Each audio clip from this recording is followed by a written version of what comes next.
মহাজন ভগবান শ্রীকৃষ্ণ নিজের মুখে বললেন, ভক্তের প্রেমের তরঙ্গে হয় প্রেমের তরঙ্গ, যমুনার উত্থান পাথর।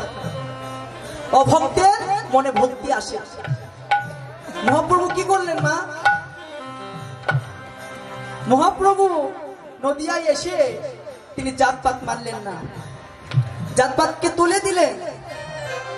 কি নিচু, কি মানি, কি ধনী, কি মুচি, কি সুচি, সবাইকে একাকার করে দিলেন।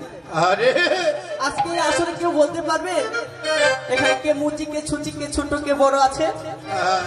বাবা কেউ নেই, কিন্তু সকলে আজকে এই জায়গায় কি আমরা সবাই ভগবানের ভক্ত। বাবা এখন ভক্তকে আমরা চিনব কিভাবে? ভক্তকে চিনতে দেবাদিদেব মহাদেব পারেন, তাহলে আমরা মানুষ হয়ে কিভাবে ভগবানের ভক্তকে চিনতে পারবো? এটা তো সামান্য কথা নয়।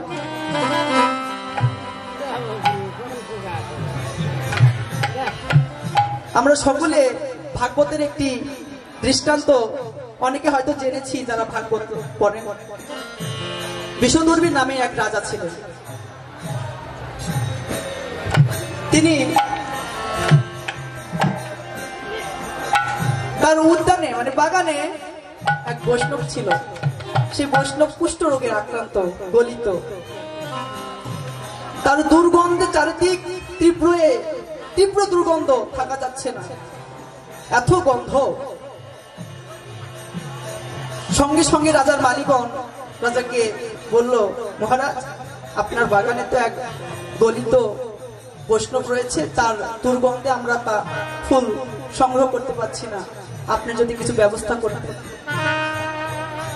মহারাজ সৈন্যদের আদেশ দিলেন, ওই বৈষ্ণবকে তোমরা দূরে কোথাও রেখে এসো। মহারাজের কথায় সৈন্যগণ বৈষ্ণবকে বলল, বৈষ্ণব মহাশয়, মহারাজের আদেশ, আপনাকে অন্যত্র যেতে বলেছে, আপনার এই দুর্গন্ধে আমরা ফুল সংগ্রহ করতে পারছি না। বৈষ্ণব বলল, আমি কিভাবে যাবো বাবা, আমি তো চলতে পারছি না, তোমরা আমাকে ধরে কোথাও রেখে এসো। সৈন্যগণ তাহাকে এক দূরবর্তী গাছের তলায় রেখে আসে। সঙ্গে সঙ্গে বৈষ্ণব অপরাধে রাজার শুল ব্যাধি আক্রান্ত হয়ে গেলেন। শুল ব্যাধিতে আক্রান্ত হয়ে গেলেন বৈষ্ণব অপরাধের কারণে। বৈষ্ণব অপরাধ সাবধান, বৈষ্ণব অপরাধ কিন্তু সাবধান, খুব সাবধান। ভগবান নিজেও এই বৈষ্ণব অপরাধকে ক্ষমা করতে পারেন না যতক্ষণ না ওই বৈষ্ণব তাকে ক্ষমা করবে। হরি বল, হরি বল। মহারাজের এখানে কোনো দোষ ছিল? তারপর মহারাজের বৈষ্ণব অপরাধে শুল ব্যাধি আক্রান্ত হলেন। ব্যাধির পর ব্যাধি আছে, ওঝা আছে, কিন্তু ব্যাধিটাকে সারাতে পারে না, যত ঝাড়ে তত বাড়ে।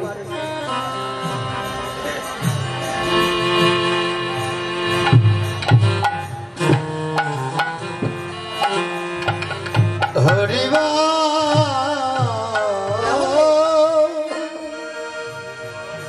এক বৌদ্ধমশাই উপায় ব্যয় করলেন যে ব্রহ্মার সরোবরে আছে এক হংস আর এক হংসী। হংসকে যদি ধরে নিয়ে আসতে পারো, হংসের রক্ত দিয়ে তোমার ওই শুল ব্যাধিটা মুক্ত হবে।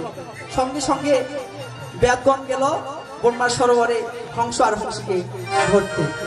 ওখানে গিয়ে হংসকে ধরা তো খুব কঠিন, তারা ওই বেশে ধরতে পারলো না, তারা বৈষ্ণব বেশ আস্বাদন করলো। বৈষ্ণব বেশ ধারণ করে হংসকে ধরে নিয়ে আসলো। নিয়ে এসে, অনেক বড় কথা তো ছোট করে বলছি, নিয়ে এসে রাজার সামনে দিল। হংস তখন কথা বলছে যে, মহারাজ আপনার এই ব্যাধি আমার রক্ততে সারবে না, আপনার ব্যাধি সারবে একটাই উপায়, সেটা হলো বৈষ্ণবের পদধূলি এবং পদধৌত জল। হরি বল, হরি বল। যদি পান করতে পারো তাহলে তোমার এই শুল ব্যাধি থেকে রক্ষা পেতে পারো। হরি বল। তাহলে সারা রাজ্যে খবর পড়ে গেল শুদ্ধ বৈষ্ণব কে আছে। কোন বৈষ্ণব পেল না। বৈষ্ণব না পায় সবাই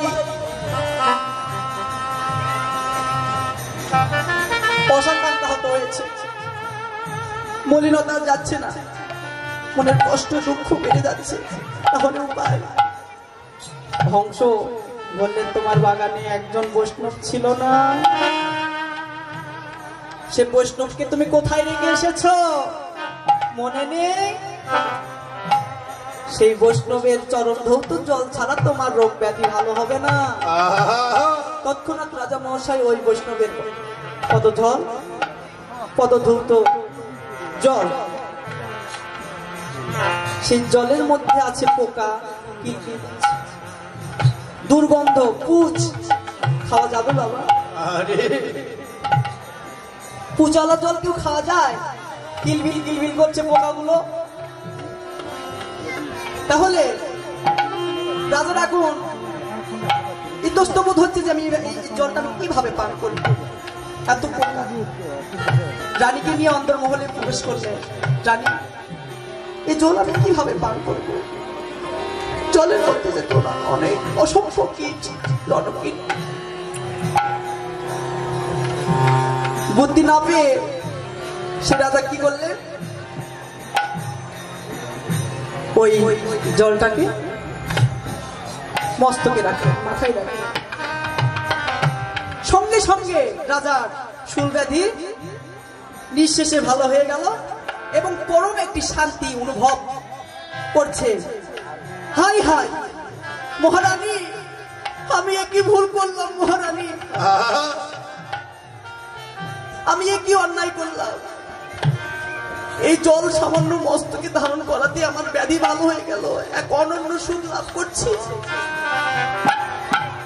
না জানিয়ে জল পান করলে আমার কি লাভ হতো, আমি কি হারালাম রানী, আমি কি হারিয়ে ফেললাম? হংস মহারাজকে বলল, মহারাজ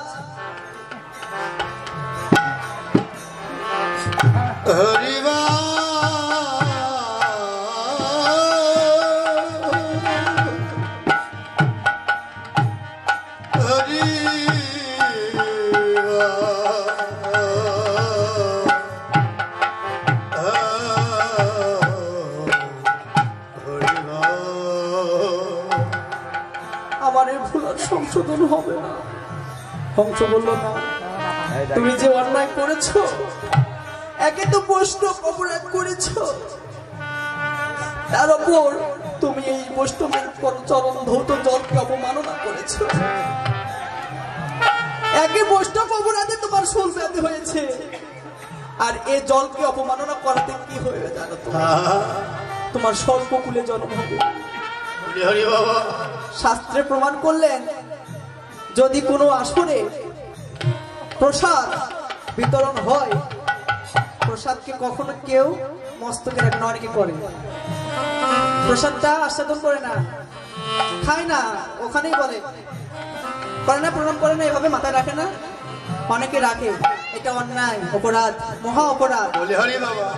এটা করলে সর্বকুলে জন্ম হবেই হবে।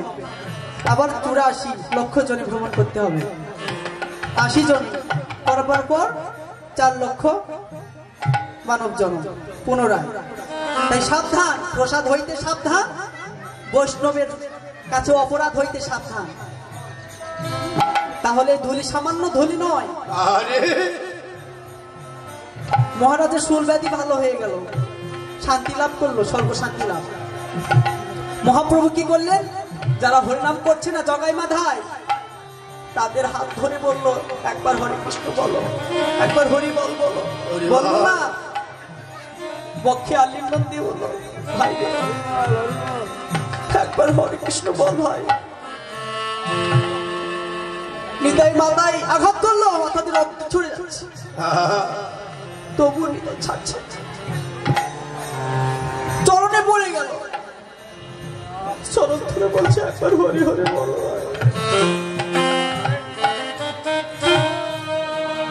যেখানে স্বয়ং ভগবান চরণ ধরে বলছে, একবার হরি কৃষ্ণ বলো, হরি বল বলো, না হলে তোমাদের উদ্ধার নেই।